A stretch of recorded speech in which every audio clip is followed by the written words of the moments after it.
When my best friend Rebecca found out I wanted a divorce, she exploded with rage, cursing my husband Joseph for being shameless enough to cheat on me. That he didn't cheat, I said quietly. Rebecca stared at me stunned. Then why the hell are you divorcing him? Are you out of your mind? I let out a bitter laugh. Yeah, I guess I am.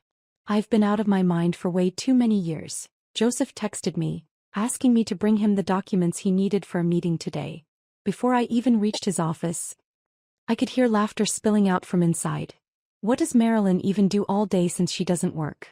That voice, it was his secretary Victoria. Shopping, buying clothes, going to the salon, I guess. Joseph said, So much free time? Why don't you have her help you at the office? Victoria asked. Forget it. He doesn't know anything.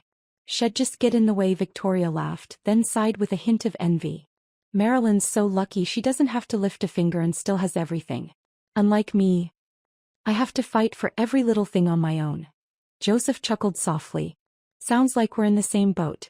Everything I have, I earned myself too. That I stood there for a moment, silent, then turned around, walked downstairs and left his folder at the front desk before heading out. Rebecca didn't quite get it after I told her. Are you serious, sis? You're divorcing Joseph because of that? I shook my head, unsure how to explain it to her. Maybe to others my marriage looked perfect and asking for a divorce made me seem dramatic, even unreasonable. That's nothing.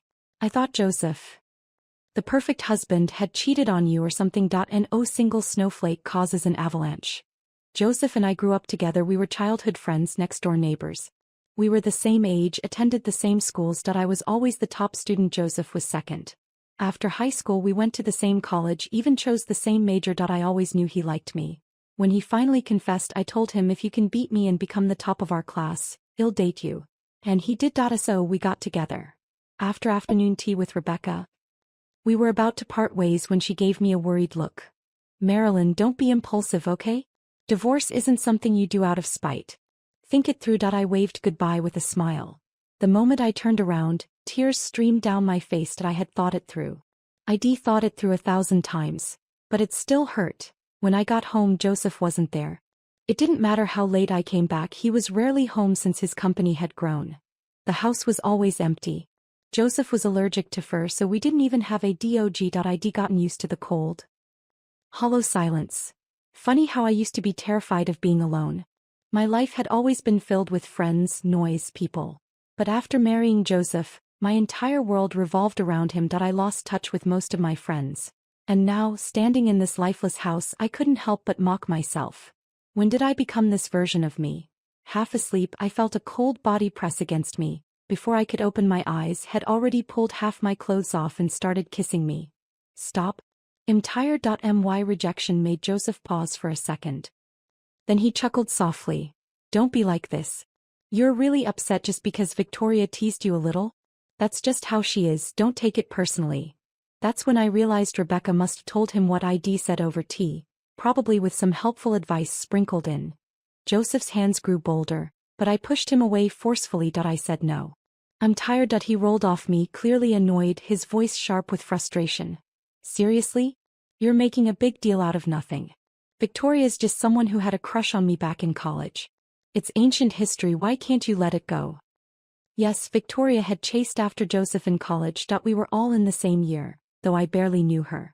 I was the top student, the one everyone noticed. She was forgettable, a background character in the story of my life. I only knew her name because of Joseph. She'd pursued him loudly, shamelessly, for what felt like forever.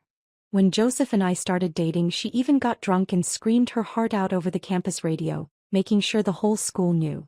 It embarrassed me more than I cared to admit. Years later, after Joseph and I got married, I ran into her at a class reunion. She said she was married too, claimed her husband adored her. I had no idea when she'd wormed her way into Joseph's company. Back when Joseph first started his business, things were tough, really tough. His mother, Susanna, was sick and I was the one who took care of her. Joseph grew up in a single-parent home, which made his bond with her even tighter than most. To support him, I quit my job and looked after Susanna for nearly 3 years so Joseph could focus on building his company without worrying about home. As the company grew, Joseph held me in his arms one night and said, "Baby, I don't want you working. I don't want you dealing with bosses who don't appreciate you. I just want to come home every day and see you here waiting for me. That's my greatest happiness." So I stayed home. I became the perfect housewife, thinking we'd built something beautiful together. But now I wonder, was that really our happiness? Or just his? As Joseph's company thrived, he came home less and less. At first, he'd still try sending me texts explaining how busy he was, even picking out gifts himself to make up for it. But eventually the explanations stopped. Eventually coming home became the exception, not the rule. Now he only texts me if he's actually planning to be home for dinner. Our anniversaries used to be special, filled with surprises and personal touches. Now they're just another task on his secretary's to-do list. Every time I receive a thoughtful gift from his secretary wrapped perfectly with a card she probably picked out herself, I can't tell if I should feel grateful or just defeated. Sometimes it feels like I'm married to her, not him. When my brother Chris picked up the phone, he was silent for a long time. Marilyn, are you really sure about this? Yes, I replied firmly. I've made up my mind. If I keep living like this, I'm afraid I'll lose myself. Chris let out a deep sigh. I watched you fall in love with Joseph, watched you marry him. I really thought he was someone I could trust, but I guess he's let you down. If this is what you truly want, then I'll support your decision. I thanked him sincerely. He promised to help explain things to our parents, giving me space to prepare myself. I felt incredibly lucky to have a brother like Chris. Had started his own company overseas years ago, and now that he was expanding into the domestic market, he offered me a job. He laughed and said, Marilyn, you're smart. It'll feel much better leaving the domestic operations in your hands. Just give it your best shot, I know you've got this. After I hung up for the first time in a long while, I felt a flicker of hope for the future. Joseph still thought I was just throwing a tantrum. He had his secretary buy me piles of gifts I didn't even like, hoping to win me over. I stared at the meaningless presents cluttering the living room, feeling nothing but exhaustion. I didn't even have the energy to explain anymore. Chris' new branch was still in its early stages and I hadn't worked in years. Stepping into the role of branch president was bound to stir resentment, especially among Chris' longtime employees. The office politics were already complicated and I'd been busy preparing for the challenges ahead. Maybe it was because I hadn't been doting on Joseph like I used to, but today, he came home unusually early. What are you reading? He asked, eyeing the documents Chris had sent me. Without looking up, I replied flatly, a book on business management. Business management? Joseph chuckled mockingly and picked up the notebook where I'd jotted down some notes. Wow, you're really trying. But come on, isn't this a bit much? I ignored him, focusing on my work, but he didn't take the hint. Completely oblivious, he continued, my company's already doing great. We have more than enough money. Why not just relax and enjoy being a rich man's wife? I closed my book slowly, looked up and met his eyes. That's not enough. If I don't know anything, it'll just be a burden. His expression darkened with impatience. You're still mad? Seriously, Marilyn, when did you become so petty? I stood up, stretching casually. I just want to go back to work. Why are you so against it? Because women belong at home managing the household. Making money is a man's job. I stared at him quietly, wondering how the man I once thought was so brilliant could say something so small-minded. And besides, wasn't Victoria a woman? She seemed to be thriving just fine in her career. Why was it okay for her but not for me? Realizing his words didn't land well, Joseph softened his tone, switching to his usual charm. Marilyn, you're my wife. You know how much I love you. The world out there is harsh. I can't bear the thought of you getting hurt. Just stay home with me, okay? Let's live a peaceful, comfortable life together. I lowered my gaze, saying nothing. I knew the truth. Joseph's sweet words were nothing more than a velvet cage. His love just another way to keep me trapped. Chris' new branch was progressing rapidly, and before the official launch he called a meeting with the entire team. When he announced in front of everyone that I would be the branch director, the room stirred with murmurs and side glances.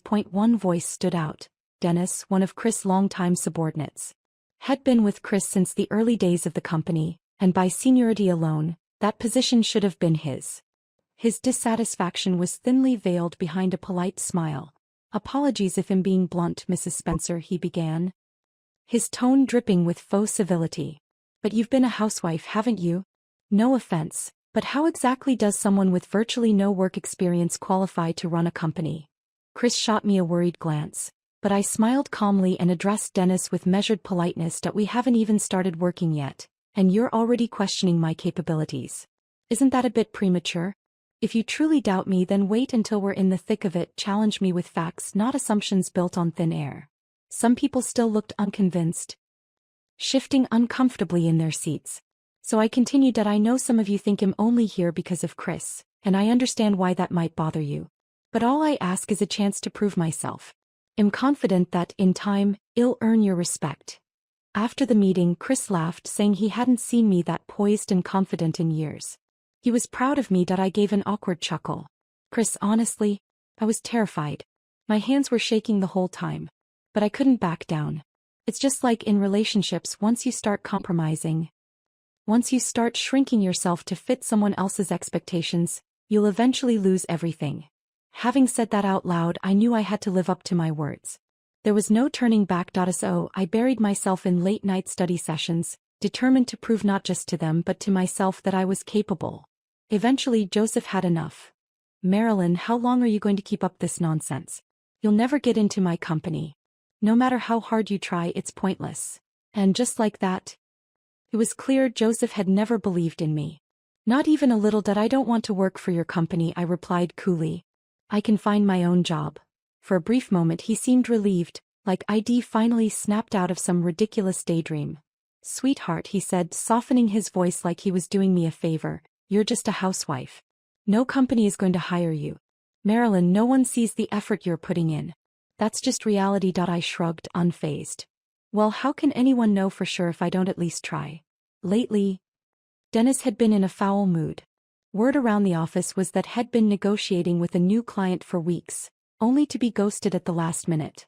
Frustrated, he muttered, people around here have zero integrity. I couldn't help but chime in, as long as a contract isn't signed, nothing's guaranteed. Dennis glared at me, then, in a fit of annoyance, dumped the client's entire file on my desk. That if you can land this client, I'll dance for you. Naked. Challenge accepted. I combed through the client's details, analyzing every angle. It didn't seem like she'd backed out on a whim. There had to be a reason. So I reached out to her. After several conversations she finally opened up. To be honest, she said, I've always sourced from Foxfire Group. Your prices are better, sure, but I'm worried. If your products don't meet expectations, Foxfire will find out and jack up their rates. Her concerns were valid. But I wasn't about to give up. How about this, I suggested. Place a small order with us first. Test the waters. If you're satisfied, we'd love to work with you again. She looked surprised. Really? But isn't your company's policy to offer these rates only for bulk orders? I nodded. Consider it an exception. When Dennis found out, he was furious. That's cheating, he snapped. You lowered the company's value just to snag a stingy client. What's even the point? I stayed calm. How do you know she won't place larger orders in the future? The key is understanding the client's real concerns. That's how you build lasting partnerships. Sure enough, not only did she sign the initial contract, but a month later, she came back with a long-term deal. Dennis' face was priceless, like he'd swallowed something bitter. But true to his word, he performed his promised dance during lunch. I didn't make him do it naked, though. His physique was surprisingly decent, and I wasn't sure I could handle that much enthusiasm. Our female colleagues, however, thoroughly enjoyed the show. I couldn't resist teasing him afterward. Dennis, you've got real talent. Ever consider a career change? From that day on, his attitude toward me shifted. At the very least, he stopped looking at me like I was an imposter in a suit. We were prepping for a charity gala when Dennis casually asked, You going? I chuckled. Wouldn't it be weird if I went with you? He adjusted his cufflinks, frowning slightly. Why would it be weird? You're my colleague. It's just a work event. Don't overthink it. I rolled my eyes. Relax. I'm a married woman. Overthinking isn't even on the table. As fate would have it, I did end up going with him. His date got sick last minute. I in the car, I stole a quick glance at him. I hate to admit it, but his side profile was kind of attractive. Without warning, Dennis turned to me. So, are you divorced yet? I didn't respond. Undeterred, he continued, Are you planning to? When's it happening? Where are you in the process? I snapped my head toward him. Dennis. I cut him off sharply. Mind your own business. Especially when it's my business. For once, Dennis didn't snap back with one of his usual sarcastic remarks. Instead, he clenched his jaw, clearly frustrated, but kept his mouth shut. His eyes, however, kept drifting toward me when he thought I wasn't looking. The charity gala was packed with representatives from major corporations and up-and-coming businesses. Everyone knew this was more than just an event. It was a golden opportunity to boost visibility and make powerful connections. From across the room I spotted Joseph. Standing right beside him like she owned the place, was none other than Victoria. People gathered around them, oblivious to who I was, showering them with praise. Mr. Spencer, your career is soaring. And Mrs. Spencer is absolutely stunning. You two are the perfect match. Victoria basked in the compliments, swirling her wine with a smug smile. Joseph, hands casually tucked in his pockets, played along effortlessly. I wasn't here to make a scene, I was representing Chris Branch. So I kept a low profile, avoiding them as much as possible. But fate has a twisted sense of humor. I ran into Victoria in the restroom. Marilyn, she sneered, her tone dripping with contempt. Don't you think you're overstepping? I lifted my gaze lazily, annoyance flickering in my eyes. Victoria? I don't recall doing anything to you. I turned to leave, but she wasn't done. She stormed after me, clearly itching for a confrontation.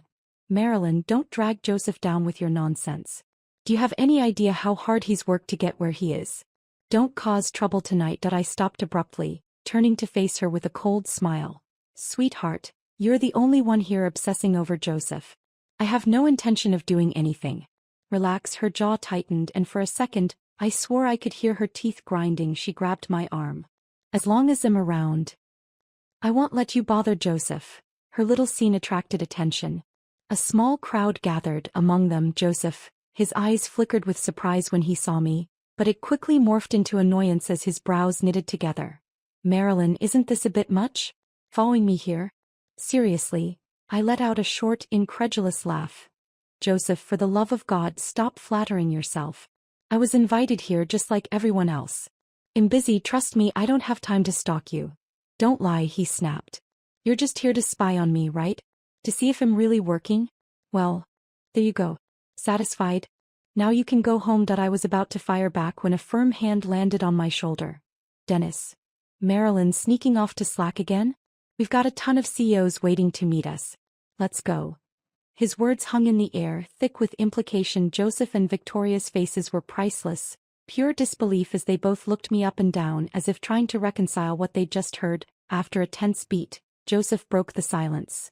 Marilyn, you found a job already? I gave him a tight smile. Yep. Actually, I'm working right now. So if you'll excuse me, and with that, I walked away, leaving them both speechless in my wake. Back in the main hall, Joseph trailed behind me, but I didn't spare him a glance. I was too busy mingling, laughing, and engaging with business contacts. Out of the corner of my eye, I noticed him stealing glances at me more often than not, his usual arrogance replaced by something unfamiliar. Curiosity? Jealousy? I didn't care enough to find out. By the time the gala finally wound down, the night stretching into the early hours, Joseph approached me. Marilyn, he said stiffly, you can take a cab home. I'll finish up here and head back later. I raised an eyebrow, amused. Funny, I've still got work to do too. I'm heading back to the office, I'll be home late. His expression darkened instantly. What kind of job makes you work this late? What are you even busy with? This is ridiculous. Before I could respond, Dennis pulled up, honking aggressively from the car. He leaned out the window with a grin. Mr. Spencer, are you done blocking the road? We've got places to be. Without waiting for a reply, he revved the engine and drove off, leaving Joseph standing there, fuming in our wake. I end the car. Dennis glanced over with a smirk. Marilyn, your taste in men is terrible. I didn't argue. How could I? He wasn't wrong. I just realized it far too late. Dennis wasn't done. Joseph's the type who looks good on the outside but is absolutely useless where it counts. A walking disappointment. I was too exhausted to engage, slumping against the seat. Yeah, I muttered. You're right. Apparently that little bit of agreement was all the encouragement Dennis needed. He launched into a fool-in monologue about how important it is to choose a kind, decent man. How the wrong choice could ruin your life, and on and on. Rolling my eyes, I pulled out my phone and texted Chris. Chris, your top employee Dennis is an absolute chatterbox. Send help. By the time I finally dragged myself home, it was well past 11 p.m. Joseph was waiting, slouched on the couch, his expression a mixture of irritation and something else I couldn't be bothered to decipher. Nice of you to remember where you live, he snapped. Too tired to argue, I yawned and waved him off. I've had a long day, Joseph. Save the drama. I turned to head for the shower. But he shot up from the couch and grabbed my arm roughly, his grip tightening. Marilyn, don't forget you're my wife. Don't think you can use work as an excuse to go around keeping men on the side. His words hit me like ice water. Without thinking, I slapped him hard. His head snapped to the side, the red mark of my palm already blooming on his cheek. I stared at him, disbelief and fury boiling in my chest. Joseph, working late with a male colleague equals an affair? Really? I spat. What about you? Parading around with Victoria, the woman who used to throw herself at you? You think that's pure? If anything's dirty, it's you too. Joseph's face darkened instantly, his eyes flashing with cold fury. Marilyn, there's nothing between Victoria and me. You'd better watch your attitude. This kind of behavior is dangerous. I let out a dry, bitter laugh. Dangerous? Joseph, I married you. I didn't sell myself to you. We're equals, not property. With that, I pushed past him and walked toward the guest room, leaving him seething behind me. You'll regret this, Marilyn. He shouted after me, his voice echoing through the empty hall. The next day, I had a meeting scheduled with Mr. Smith to discuss a contract. As soon as I stepped into the conference room, I nearly collided with a familiar face. Marilyn. What a coincidence, Victoria purred, standing there with that same smug, condescending smile, her heels clicking sharply against the polished floor. I frowned. She was dressed more like she was attending a cocktail party than a business meeting, tight dress, perfectly curled hair, and a heavy cloud of perfume so strong it made me want to sneeze. For a brief second, I actually felt sorry for Joseph. This was his company's idea of professionalism. Victoria strutted closer, her tone dripping with mock sympathy. You're just a washed-up housewife now, huh? Back in college you always overshadowed me. But look at us now, you're not winning this time. I didn't respond. Instead, I stepped aside, leaning against the wall, trying to escape the suffocating cloud of her perfume. Moments later, Mr. Smith's project manager, David, approached, his face lighting up with a grin as he spotted Victoria. Miss Victoria? What a pleasant surprise. It's always a pleasure to see you. I sighed quietly, closing my meticulously prepared contract folder. I might have been new to this side of the business world, but I wasn't naive. Just as I suspected, Victoria and David disappeared into a private room, leaving me waiting. They were gone for nearly an hour. When they finally emerged, Victoria's smug grin was practically carved into her face. David shot me a patronizing glance. Oh, you're Mrs. Spencer, huh? Business isn't a game. You know, maybe don't cause trouble for Mr. Spencer next time. I said nothing. Instead, I returned to the office. You just walked away? Dennis gaped at me, eyes wide with disbelief. His dramatic reaction made me chuckle despite myself. Don't laugh. Are you serious right now? He circled around me like an over-caffeinated watchdog. You just stood there and let them talk down to you? What's wrong with you? You should have put them in their place. I barely registered his rant, busy texting on my phone. When I finally looked up, he was right in my face, his frustration written all over it. But then he froze, awkwardly clearing his throat and looking away. Well, whatever. We don't need shady business partners like that anyway. I patted his shoulder, amused. Don't worry, Dennis. I've already scheduled another meeting with Mr. Smith. His jaw dropped. Seriously? But isn't he booked out for months? I gave him a sly smile and a playful wink. I just texted him. We're meeting now. Dennis stood there stunned as I walked past. What he didn't know was that Mr. Smith's company was run by none other than Rebecca's fiancé. While Rebecca had been eager to help, her fiancé was a stickler for professionalism. It had taken every ounce of my determination, charm, and hard work to secure the deal on my own terms. When I returned to the office later, my colleagues cheered, genuinely happy for me. The satisfaction lingered even after I got home, a subtle smile still tugging at my lips. But it didn't last long. Marilyn, Joseph's voice cut through the air like a blade. Let me handle the Smith deal. His words weren't a suggestion, they were a command. Oh? And why's that? I replied coolly. His patience snapped, frustration seeping into his voice. Because you're just an employee and I'm your husband. You should be helping me. Marilyn, you've been getting a little too full of yourself lately. I crossed my arms, my smile fading. Oh, your company couldn't secure the deal and now you're trying to steal my client. The words hit him like a slap. His face twisted in anger before he quickly masked it with faux tenderness. I know you're just doing this to spite Victoria, he said softly, stepping closer. But Marilyn, there's nothing between us. You know I've always loved you. I stared at him, my face expressionless. Enough, Joseph. Stop flattering yourself. Joseph stood there speechless. I pulled a divorce agreement from the drawer and placed it in front of him. Joseph, let's get a divorce. He stared at me in disbelief. His face contorted with frustration. Why are you making a big deal out of nothing? Don't you realize how a divorce will affect my company? My mother's health isn't good. Can she handle this? Why are you being so unreasonable? He kept shouting, venting all his anger as if that would change anything. I waited patiently until he was done, then looked him straight in the eye, disappointment weighing heavily in my chest. You know what's sad, Joseph? Everything you just said was about you. Your company. Your mother. Your image. Did it even cross your mind to be upset about us? About our marriage? I took a deep breath, my voice steady. Face it, Joseph, you stopped loving me a long time ago. Joseph refused to sign the divorce papers, but I didn't argue. I'd done my part. Whether he signed or not didn't matter. If it came to it, I'd file for divorce in court. I couldn't stay in that house anymore. I packed my things and moved out. Finding a new place on short notice wasn't easy, so I checked into a hotel near the office. It wasn't ideal, but it was temporary. It didn't take long for Dennis to notice something was off. You've been staying in a hotel, haven't you? He asked, narrowing his eyes with suspicion. I laughed, trying to deflect. What, have you been stalking me after work? He rolled his eyes dramatically. Oh, you're literally wearing hotel slippers. I glanced down. Sure enough, I'd been in such a rush that morning, I hadn't even noticed. No wonder I felt shorter all day. Dennis shook his head. Staying in a hotel isn't sustainable. Have you found a place yet? I shook my head. There's an apartment across from my building. It's close to the office and the rent's decent. If you're interested, I can ask around for you. His offer genuinely touched me. Living in a hotel was inconvenient and Rebecca's place was too far from work. Dennis' suggestion was exactly what I needed. After finalizing the lease, I went back to the house to collect the rest of my things. I purposely chose a weekday afternoon, hoping Joseph would be at work. But fate had other plans. The front door was slightly ajar when I arrived.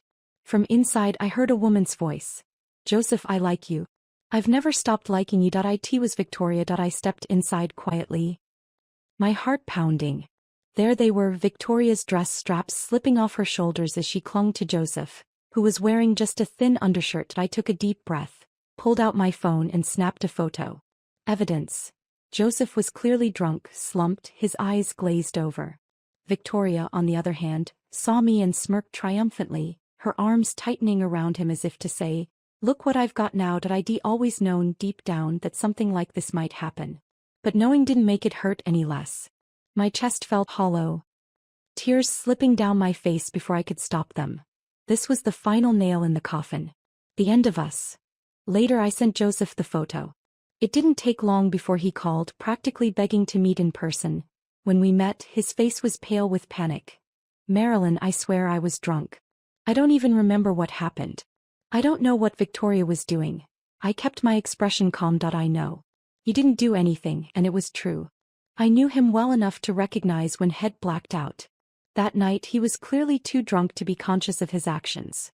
Relieved, he let out a shaky breath, thinking he'd dodged a bullet. But then I delivered the final blow. Now sign the divorce papers. Let's get this over with. If you don't, I'll make sure this photo finds its way into the right hands. You wouldn't want your company's reputation to suffer, would you? His face twisted with rage, veins bulging in his neck. Marilyn, this was your plan all along, wasn't it? You're using this to blackmail me. I stood up, my voice cold and sharp. Did I force you to pose for that picture? Well, you might not have slept with Victoria, but you sure as hell forgot you're a married man. And you know what? This kind of emotional betrayal is even more disgusting than cheating.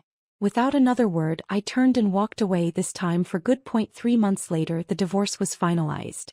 The moment I held the divorce certificate in my hands, Joseph, still unable to let go, asked me to have one last meal together. I refused without hesitation, his pride bruised. He snapped, Marilyn, you've always been so damn self-righteous. In college I had to chase after you, and you wouldn't even give me a chance unless I became the top student. Why are you so obsessed with being strong? Why couldn't you just be like other women, gentle, dependent, and happy to rely on me? For a brief second, I had almost felt nostalgic about our marriage, thinking of the love we once shared. But hearing those words, it was like a slap in the face, a harsh reminder of how blind I'd been to who he truly was. Joseph, aren't you a little too greedy? I shot back, my voice sharp and steady. You wanted me to give up my career. And I did. But then you complained I was boring because I stayed home. When I wanted to work, you wanted me back in the house, playing your unpaid maid. Which is it, Joseph? What the hell did you actually want? All those years of devotion wasted on someone who never deserved it. As I turned to leave, I couldn't resist delivering one final blow. Oh, and Joseph, you really thought you earned that first place spot in college? Please. If I hadn't gone easy on you, you'd have been stuck as second place for the rest of your life. I didn't look back. But I could imagine the look on his face, stunned, humiliated, and utterly defeated. Lately, Dennis had been in an unusually good mood. He hummed cheerful tunes around the office, even treating everyone to coffee for no apparent reason. Curious, I pulled aside a colleague and whispered, "Did Dennis win the lottery or something?" They burst out laughing. "Marilyn, are you seriously this dense? He's happy because you're divorced." That caught me off guard. I started connecting the dots, a nagging feeling creeping in. Later I asked Chris about it, hoping for some clarity. Chris shook his head dramatically. "I'm genuinely concerned about your emotional intelligence. You seriously don't remember? Dennis went to the same university as you. You were his college crush. He's liked you for years." I was stunned. There was no denying Dennis was an incredible person, smart, charming, dependable. If I weren't fresh out of a broken, soul-crushing marriage, maybe I'd consider giving things a shot. But right now, the idea of falling into another relationship terrified me. Chris suggested I go abroad to the company's headquarters for advanced training. It was the perfect chance to clear my head and finally have that difficult conversation with my parents about the divorce. While Dennis was away on a business trip, I wrapped up my projects, sent a farewell email to the team, and boarded my flight. Seeing my parents again was both comforting and painful. "Marilyn," my mother said, her voice tight with emotion, "I know you must have been hurting in that marriage. But couldn't you have talked to us before making such a big decision?" I forced a smile and told them everything, every heartbreak, every disappointment. By the time I finished, my mom was wiping away tears, guilt written all over her face. "I always thought you were so capable, so strong. I guess I overlooked how much you needed support. I'm so sorry, sweetheart." My dad, on the other hand, was furious. "I am going back to teach that bastard a lesson, Dad. It's fine." I interrupted gently. I already told him everything that needed to be said. The best revenge is living well, right? Let's just leave it at that. At the headquarters, my colleagues were welcoming, and my parents encouraged me to work closely with Chris, hoping we could rebuild as a family. One evening, as I was leaving the office, I spotted Dennis standing across the street. He looked as if he'd been waiting for me, his usual easygoing expression replaced by something more intense. When I approached, he blurted out, "Marilyn, are you avoiding me?" I blinked, caught off guard. "Avoiding you? Oh. I sent an email to everyone before I left. Maybe you missed it while you were traveling." He seemed to relax a little, though his eyes still held a flicker of frustration. "Right, sorry. I guess I was just being impatient. Did I bother you?" I sighed softly. "Dennis, I'm really not ready to think about a new relationship." His face faltered for a second, but then he managed a small smile. "I get it. I know you won't say yes right away. But could you at least promise me something?" I raised an eyebrow. "Curious. When you're ready, when you feel like you can open your heart again, can you consider me first? I've waited this long. A few more years won't kill me." I smiled gently, not giving him an answer, but the warmth in my chest lingered long after we parted ways. 3 years later, after honing my skills and gaining experience, I returned to the branch office, finally earning the respect and acceptance of all my colleagues. They often remarked on how much I'd matured, both professionally and personally. To celebrate, I treated everyone to dinner. Afterward, Dennis casually asked, "So, where are you living now that you're back?" I chuckled. "I moved out of that apartment across from your place years ago. I'm sure it's been rented out long ago." Dennis nodded. "Yeah, it's rented. By me. Move back in, I've kept it waiting for you." Dennis had always been respectful, never crossing boundaries or making me uncomfortable. To be honest, my feelings toward him had shifted over time. There was definitely a ripple beneath the surface. But logic reminded me my career came first. Running into Joseph was something I hadn't anticipated. It happened at a business gala. Surprisingly, it was Victoria who caught my attention first. Gone was her old arrogance. She avoided eye contact, her presence shadowed by an air of discomfort. Curious, I discreetly asked around. Turns out Joseph had fired her long ago. Victoria had managed to charm her way into another company while using her usual tactics. The drama escalated when the CEO's wife stormed into the event, marched straight up to Victoria and slapped her across the face. "You homewrecker. You think you can steal my husband? It'll ruin you." The room buzzed with whispers. People gawking at the chaos. I slipped away quietly. Those kinds of spectacles didn't interest me. As I reached the entrance, Joseph appeared, clearly having witnessed the same scene. His expression shifted from shock to something softer, nostalgia, maybe even regret. "Marilyn," he whispered, his voice unusually tender. "How have you been?" His eyes held a flicker of pain, searching for something in me that no longer existed. I smiled politely. "I've been great, Mr. Spencer. Thanks for asking." But he wasn't done. Dropping to a crouch, his voice grew desperate. "I am sorry, Marilyn. I was arrogant, selfish. The truth is I was afraid. Afraid you'd outgrow me, regret being with me. That's why I tried to control you, because deep down I knew you deserved better. Please, can't you give me another chance?" I kept my tone calm and professional. "I am afraid that's not possible. We're unlikely to cross paths often, but if we do, let's keep things strictly business. I hope you'll be able to maintain professionalism, Mr. Spencer." I turned to leave, but Joseph grabbed my arm, refusing to let go. That's when Dennis appeared, his fist connecting with Joseph's jaw in one swift, satisfying punch. "Don't ever touch her again," Dennis growled, his eyes blazing with fury. Joseph staggered back, his face pale, his pride bruised far worse than his jaw. "Marilyn, are you with him now?" I hesitated, searching for the right words to shut the door once and for all. Before I could respond, Dennis blurted, "Babe, say something already." I shot him a shocked glance, but I didn't correct him. Instead, I let him pull me away, leaving Joseph standing there, drowning in his own misery.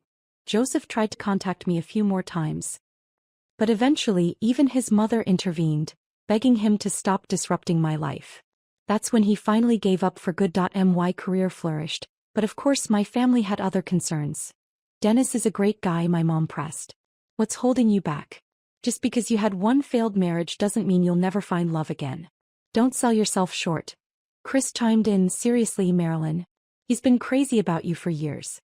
What's the worst that could happen?" I hated to admit it, but their words echoed in my heart. Dennis wasn't just a colleague or an old college acquaintance. He was someone who made me feel at ease, someone who challenged me just enough to keep things interesting, and someone who, despite his playful teasing, had been there for me through it all. One evening, without overthinking it, I finally said the words. "Dennis, let's give this a shot." His reaction was priceless, completely frozen, staring at me like I'd just confessed to being an alien. After a long pause, he turned around, rubbing at his eyes. "Wait, are you crying?" I asked, half amused, half touched. "You wouldn't understand," he sniffled dramatically. "These are tears of joy." Maybe I didn't understand, but when he reached for my hand, my heart felt light, like I'd just opened a door I didn't even realize was there. Will this relationship bloom? I hope so, but if it doesn't, that's okay too, because this time I'll never lose myself for love. Marilyn has no idea how much I love her. She was my senior in college, the girl everyone knew, admired, and talked about. She wasn't just popular, she was brilliant, radiant, the kind of person who walked into a room and effortlessly stole the spotlight. That I liked her the moment I saw her, that I wanted to confess my feelings, but Joseph beat me to it. Not that it would have mattered. Even if I had confessed, she wouldn't have said yes.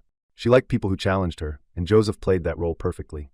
She even let him when academically choosing to come second in class, just to give him the satisfaction of being her equal. Life's funny, though that be why some twist of fate, I ended up working for her brother.